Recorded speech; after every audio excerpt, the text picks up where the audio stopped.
harassed by my academic work. Pwede ba? Huwag na namin nyo akong ganyanin. Parang hinahamon niyo ako ng ganyan eh.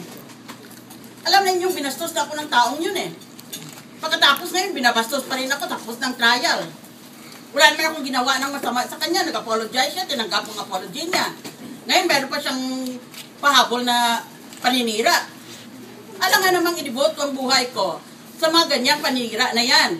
At ikaw naman, Mr. Nico Bawa, pinapahiram mong sarili mo, nagagamitin ka ng taong yon. What conclusion do you think I will reach as an intelligent person?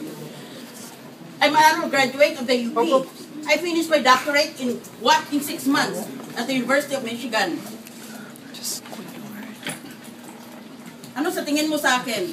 Maybe I'm very temperamental.